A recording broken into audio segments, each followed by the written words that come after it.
puspos.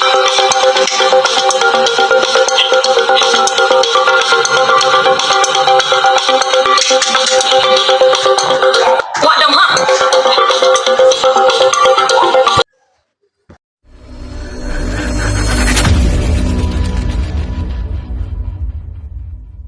Aray ko! Okay guys, welcome sa Riddles TV. 14 years more or less bilang security officer, security guard, no? So, pag-uusapan natin guys ang salitang tulog bahay sa duty ng security guard. Kung gaano ka delikado. Okay? So, bago ang lahat, baka magulat kayo, mahaba ang buhok, may earrings, nakasando, parang tambay, at nagkiklaim ng security officer, security guard. Palagi kong sinasabi sa video ko yan na ako po ay retired na po, wala na po ako, hindi na po ako active. Kasi yung iba, palaging nagbabas na wala sa mukha mo ang officer ka. Wala sa mukha mo ang gwardiya ka. Paano magiging nasa mukha ko wala na nga ako sa duty. Palagi pinapaliwanag yan, no? So ngayon, kung gusto niyo po magpatunay o mag-imbestiga sa pagkatao ko, pumunta kayo sa channel ko. Ayan. Pumunta kayo sa playlist, no? Pag pinindot mo yung playlist, lalabas po yung mga, kung ano yan, may mga video akong nakapile dyan regarding sa pagkatao ko para makita mo o malaman mo kung ano yung pagkatao ko. Ngayon, kung gusto mo namang matuto na regarding sa mga, lalo na yung hindi ka nakiti-training, kulang ka sa kaalaman sa pag-duty ng security guard, para hindi ka mapahamak, marami tayong video dyan, ayan, no? Okay? So, yan guys, no? So guys, tulog bahay, no? Bago nangyari yun nasa video guys, itong video na yan, bago nangyari yan guys, ay naglabas na po ako ng video. Ayan, no? Kalalabas lang yan. Yung video na yan. Ilalagay ko na yung link sa baba, sa description box. So, yung mga nangyayari din, yung nakabaril ng kasama niya, bago nangyari, naglabas na rin ako ng video. Ika nga, yung mga video ko guys, parang nagiging kuwan ba? Nagiging babala sa mga gwardya. Pero dahil hindi nga napapanood, hindi siya napapanood, kaya hindi siya nakakarating sa mga tinga kaalaman ng mga ibang gwardya. Ilan lang Kasi ngayon, ang pinakamarami nanood sa video ko, 10 12. 10, 12, 8. So, ilang gwardiya lang nakukuha nun. Kaya hindi nila na yung ang babala na binibigay ko ay hindi nakakarating sa mga kaalaman ng ibang gwardiya. Anyway, punta tayo sa tulog bahay. Doon sa sitwasyon ng lalaki, no? Pag nakikita nyo, tulog bahay siya. Tulog bahay, may kutso, may unan, nakahiga, no? At hindi niya nakita, hindi ko nakita yung buong detalye ng pangyayari. Kung babasahin mo, ATM yung binabantayan niya. ATM, so ibig sabihin 24 hours available yun sa gustong pumasok. So ang ginawa niya, naglatag siya doon sa gitna ng dalawang ATM. Siguro nakasanayan niya na yung mga tao doon, iniintindi na lang siya kasi iniisip ng mga tao, kawawa naman yung gwardiya, pagod na pagod. Sa sobrang pagod, natutulog. Diba? Ngayon, nakatapat ka ng demonyo. Tandaan nyo guys, ang demonyo ay hindi ka sasantuhin. Dahil ang demonyo ay walang santo. Kaya hindi ka sasantuhin ng mga demonyong tao. Okay? Guys, ang pagtulog sa duty ay hindi naiiwasan. Hindi naiiwasan yan. Pero sa regulasyon ng pag-duty ng gwardiya, bawal ang pagtulog. Pero dahil tao nga, sabi nga nila, tao tayo, hindi natin maiwasang makatulog. Pero pag nahuli ka ng mga employer natin, whether anong katwiran mo, whether anong pang sitwasyon mo, hindi excuse yan sa duty. Pag tulog ka, violation yon. Okay? So kaya ang pagtulog ay hindi yan tinatawag ginagarapal. Hindi yan ginagarapal sa duty ng security guard. Ang tawag dyan, dinidiskartihan yan. Tulad ng palagi kong kinikwento sa mga video ko na nung ako nag-officer, ang inaalagaan ko ang gate, mga entrances. No? So, ang rubing ko, o palitan mo yung gate natin kasi baka napagod na. Kasi ako, tulunggis din ako eh. Di ba? Tulunggis din ako eh.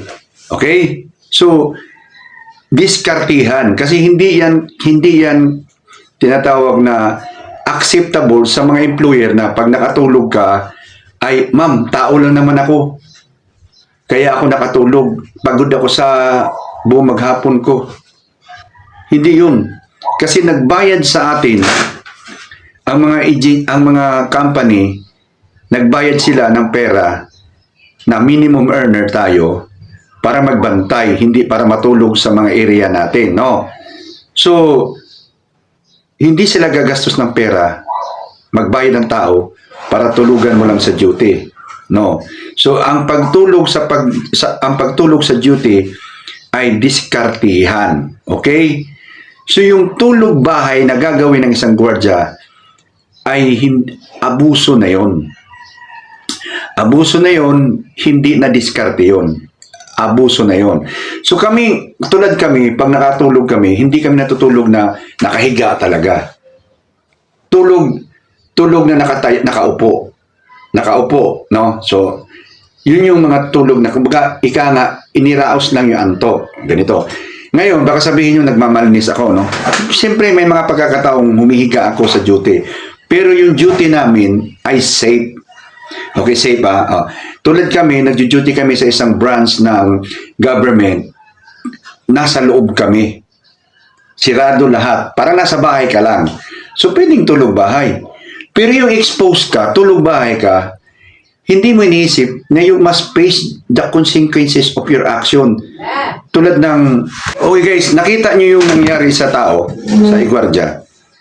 Hindi lang isang palo ang binigay. Sinigurado talaga ng tao na hindi ka mabubuhay. Ay, hindi ko, kasi ako, nag-iingat ako magamit ng mga wording dito sa YouTube kasi napakahigpit nila. Kunting salita lang, nire-restrict nila. Tapos, gagawa ka ng video, tapos nire-restrict nila. Hindi ko alam kung anong mga words na gagamitin ko. Pero anyway, pinalo sila.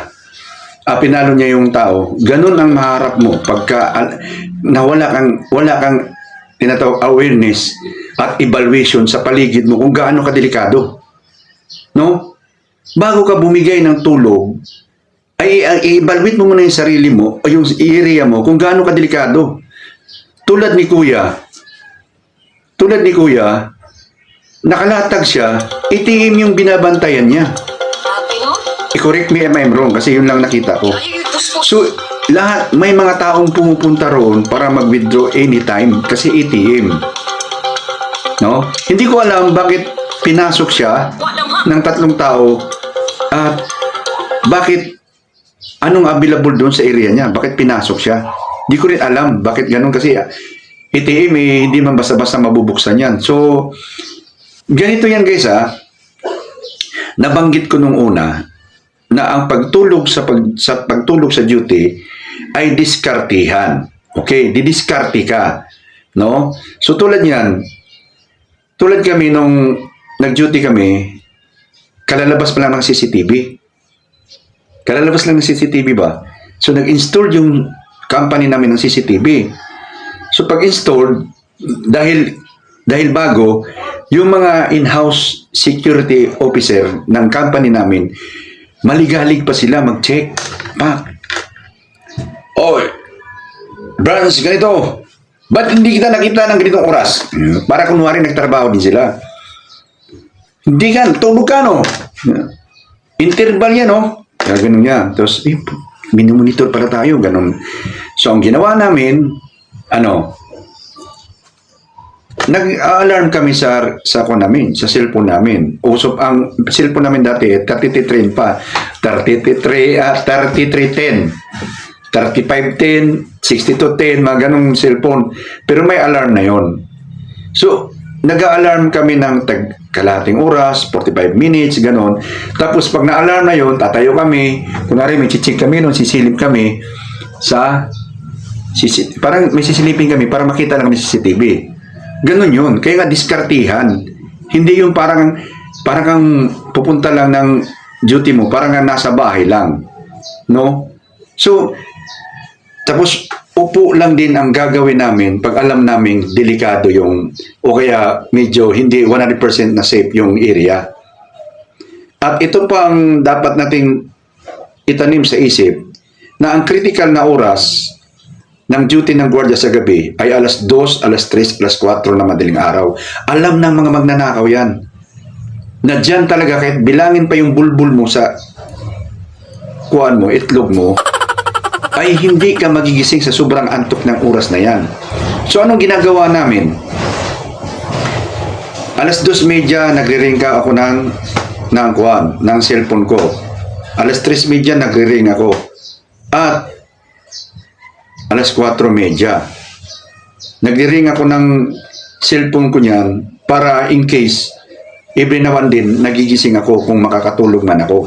Diskartihan nga lang guys kung alam mong medyo hindi safe yung lugar natin. Kasi minsan napaupo kang ganun. Oh. So kung nakaupo kang ganun, nakatulog ka. Pag lumaylay na yung liig mo, gising ka. Ha? Ganun ulit. Oh. Ganun lang yan, no? So doon sa lalaki, doon sa nangyayari nga kuan, tulog bahay siya. At wala pa siyang ginawang kuan. Doon sa pintuan na pag may pumasok, maging aware siya. Kasi may pinapasok akong ATM, kasi security guard officer nga ako, no? May pinasok akong ATM, pagbukas ko ng pintuan, may yung kalimbang, di ba? Yung kalimbang, di ba? Yung gumaganon pag tinamaan ng pintuan, yung pag ganon ng pintuan, gumaganon. So, sabi ko, magaling tong gwardiya na to ah. Bibili ka ng mga gadgets na alam mong magbibigay sa'yo ng gagawa ka guys ng mga pamaraan na maaaring magising ka kung may mga panganib. Tulad kami, alaga kami ng aso. Dahil mga inspektor dati, talagang maligalig. Binibisita kami at pinipicturan kami. No? So ganun, hindi yung tulog bahay ang ginawa mo. Hindi mo tiningnan na delikado yung pwesto mo. No? May unan ka pa. O ngayon, naka-encounter ka ng demonyo talaga. Demonyo talaga. 3 sila, dala-dala, pamalo, paano ka mananalo doon?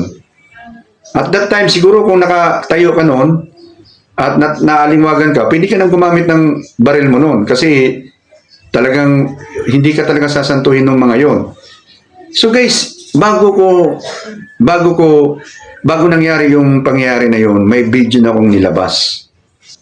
Nagpaalala sa mga gwardiya na huwag tayong basta magkukumpiyansa, mag-relax sa duty natin kasi buhay ang kapalit natin kung i-relax natin. At tandaan mo to na bakit nilagyan nila ng gwardiya ang isang lugar. Bakit gagastos yung kumpanya? Kunwari 12 oras ka. Ang isang 12 oras mo ay 1,000. Dalawa kayo magpalitan, 2,000 sa isang araw yon. Bakit gagastos yung kumpanya ng 2,000 na halaga para sa 2 tao para magbantay doon sa pwesto mo? Ibig sabihin, 60,000 yan a month. Lagpas pa kasi may tubo pa yung agency. Ginastos ng kumpanya para lamang magbantay sa area na meron ka. Tapos ikaw na nagbantay, hindi mo man lang binigyan ng hustisya yung kikitain mo 1,000 sa isang araw o isang 12 oras na duty mo at dinalhan mo pa ng kama at dinalhan mo pa ng unan para matulog lang doon. Ang pagtulog ay diskartihan na hindi naman nakakahiya. Tulad nun, kunwari may nag-withdraw nun sa ATM na hinigaan ni Kuya, ang mga taong hindi gwardiya, hindi alam ang buhay ng gwardiya, isipin ng mga tao, kawawa naman yung gwardiya dahil sa pagod, napuyat, nakatulog. Pero kung ikaw gwardiya ka o kaya officer ka ng mga kumpanya, masasabi mong, ano ba naman itong tao na to? Hindi mo lang binigyan ng halaga ang uniforme. Kaya nasisira yung ibang gwardiya dahil nakikita ng ibang tao na palawsi-lawsi yung iba. Condolence dun sa involved sa video, no? Hindi ko kinukunti na ang nangyari na Juan. Ang sinasabi ko lang dito sa video, na lubhang delikado ang pagtulog bahay na gagawin mo sa duty. Kung magtutulog-tulog ka sa duty mo, situit mo na may mga may tinatawag na precaution ka sa sarili mo. Kasi may dala kang baril. May binabantayan kang tinatawag na area na mukhang mayroong valuable dyan, kaya nga may gwardiya. No? So kung magtutulog-tulog ka man, gagawa ka ng pamamaraan na pag may pumasok o may lumapit sa iyo, ay magigising ka. Sabi ko nga, tulad nung yung sa CCTV, hinahanap kami ng mga officer namin, o di nagriring ako, ops, gising, silip, upo ulit. Ang importante lang naman, nakapikit yung mata mo at nakarelax ka. No? Nakarelax ka ganun, na hindi ka napapagod, yun ang tubo mo, hindi yung tutulog ka na parang nasa bahay ka. Ngayon, yung ibang security guard, dito sa mga kapitbahay ko, security guard nakikita ko, at gawain ko rin dati yan. Pag uwi mula sa duty, may nag-birthday. Okay lang sana kung iinom, makikip-birthday ka, after ng kainan, tagay ng konti, uwi na sa bahay, tulog.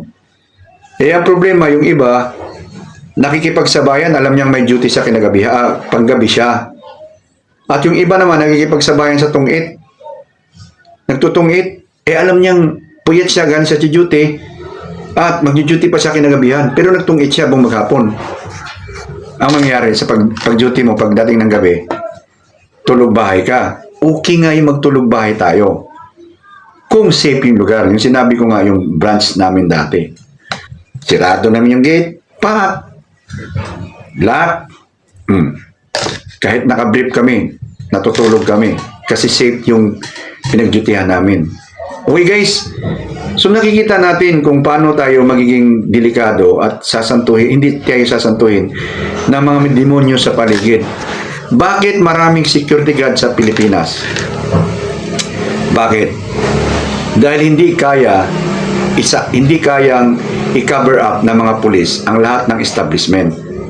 Kulang ang bilang ng mga pulis natin para protektahan ang buong lugar natin. So ang ginagawa nilang solusyon noon ay pinayagan nilang magkaroon ng private security guard ang bawat company. Sa kanila lang. Kaya matay tinatawag EOR. Doon ginawa nila para may gwardya. No? Para magbantay dahil ang Pilipinas ay sobrang dami ng krimen dahil maraming hirap. Ngayon, ikaw gwardya, wala kang precaution sa sarili mo pag nag-duty ka sa gabi. Sabi ko nga, isipin mo, si Kuya, ATM yung binabantayan niya, 24 hours, accessible yung kanyang area, tinulugan niya sa gitna ng ATM. Siguro yung mga tao doon, nasanay na gano'n ang ginagawa. But ito guys ang mga kriminal, pinagmamasdan kanyan, pinag-aaralan, hindi yan tumitira ng agad-agad. Siguro yung iba, kaya yung ibang mga kriminal, tumitira agad-agad, nabubulilyaso. Naunahan sila ng gwardya kasi bakit kulang sa plano. Pero yung iba, nagpaplano yan, binabasa kanila. Binabasa kanila sa galaw mo. Pre, yung isang matangkad na naka-duty, alerto yan pre, delikado tayo dyan. Sige, hintayin na lang natin yung medyo maliit sa kanya kasi talagang yun, lawsi yun, tulog-tulog lang yun. Yun ang na lang natin, itimingin na lang natin na siya mag-duty. Ganun yun. Kaya nga ikaw, pag nag-duty ka, huwag kang magpakita na, kailangan pakitaan mo na anytime pwede kang sumabay. At sa gabi, di ba, ano lang rin, bumili ka lang ng pasabit na sa pintuan para pag nagbukas, gumaganon. Ganun ka na. At saka, Nakahiga ka pa, mahihiya ka naman. Open field, open area yung sa'yo, hinigaan mo. Wag tulog bahay. Tulog ko lang. Tulog. Hindi ko tinutukoy ang yung nangyari kasi baka may mga pamilyang iniisip nila na tinuligsa ko yung yung mismong kuwan. Nandun na tayo nangyari na sa kanya. Itong ginagawa nating video ay papagising sa mga iba nating mga kasama na huwag tayong tulog bahay sa duty natin. No? Huwag tayong tulog bahay. Tulog diskarte lang. Diskarte ka lang. Gagawa ka ng paraan na mawala lang yung antok mo o magamot lang yung antok mo. Kalahating oras o kaya isang oras na nakatulog ka, naka-idlip ka, no problem. Basta mayroon kang mga precaution sa paligid mo. Na pag may lumapit, may aso ka. Pag may bukas sa pituan, gumaganon. O, bibili ka ng mga gamit, ng mga gadgets na alam mong, di ba? Magigising ka. Tulad nung sinabi ko nga, alarm clock. Nag-a-alarm kami. Nag-a-alarm kami sa cellphone namin. Every kalahating oras. Kasi kung makatulog ka, o kaya isang oras, kalahating oras, ganun. At yung critical na mga oras, tulad ng alas 2, alas 3, alas 4. Di ba? Alauna, alam kasi ng mga magnanakaw na alauna ay sariwa pa ang utak niyan, pero paantok na yan. Pero mayroon pang kumbaga may kumpukan pa yan. Pero pagdating na alas 2, alas 3, alas 4, alam nilang lugto-lugto na ang gwardiya dyan. So kung mag-alarm ka ng alas 2:30, pag na-alarm yun, kuhan ka kaagad. Di ba? Tingin ka sa paligid. Oops. Naman na. Upo ka ulit. Basta yung mga precaution mo sa paligid niyan, meron kang ginagawa. Kasi nga, buhay ang kapalit pag nagpabaya tayo. At bigyan naman natin ng justisya yung bayad sa atin. Huwag naman natin abusuhin din. Sabi ko nga, idlip, hindi tulog bahay. Idlip lang. Di ba? Idlip lang tayo. Bigyan natin ng justisya ang binayad sa atin. Kasi nakakahiya naman sa kumpanya na naggumasto sila ng tao para tulugan mo lang para ka nasa bahay lang. Now guys, so bago nangyari ito, may video na ako nilabas. At I hope na ito namang video na to ay magpabigay ng paliwanag sa mga bagong gwardiya dyan, lalo yung kabataan. No? Kailangan be alert. O kaya, be smart enough. Tuso. Be wise pala. Be wise. But guys, mabilis ang reaction video ng tatong ginawa ko para ma-aware naman yung iba. At lalo na yung papasok pa lang sa pag-duty. At bukang bibig palagi na normal lang yung pagtulog sa duty. Huwag ka mag-alala. Normal lang yan. Tulugan mo, lalo na dito sa mga social media ngayon. Marami kong nakikita ang security guard na, buddy, lugto-lugto lang kami sa duty, oh. Kayo, kuwan kayo dyan. So, iniisip ng mga kabataan na okay lang matulog sa duty. Hello, bayad tayo sa oras natin. Kung makakatulog man tayo sa duty natin, diskartihan para hindi nakakahiya sa mga kumpanyang nagbabayad sa atin. Kaya nga yung nag-officer ako dati, hindi rin ako nagbibigay ng violation agad, pinapatawad ko muna. Pero nire-remind ko na tayo ay pumunta rito para mag-duty at hindi para matulog. Bayad tayo. Nakakahiya naman na tutulog-tulog lang tayo sa duty. Although, sabi ko nga, ay tao lang tayo, bumibigay minsan. Ang pagtulog, diskartihan. Hindi garapalan. Gets nyo guys? Hindi tulog bahay. Para hindi palo ulo. O kaya baril ulo. Habang naka-duty. Tandaan nyo, kaya kayo naka-duty para sa pamilya mo kung may pamilya ka. At para sa pangarap mo na anong gusto mong bilhin. Kaya ka nag-duty. Magtatayo ako ng bahay habang binata ako para pag nag-asawa na ako, may bahay na kami. O di ba? So paano mo makakamit 'yon? Kung ikaw naman ay bawat duty mo, lugto-lugto ka palagi. Tapos tulog bahay pang ginagawa mo. Okay guys, so I hope na magbigay liwanag to sa mga bagong nag-duty ngayon at babala na rin para sa susunod, magiging alerto tayo sa duty natin bilang security guard. So guys, kung gustuhan nyo yung topic, pa-like. Kung hindi naman, pa-dislike. Dislike the video. Ang hindi pa subscribe, mag-subscribe. Itama nyo ng notification bell. Bye-bye guys! Kita-kita tayo next video guys. Bye-bye!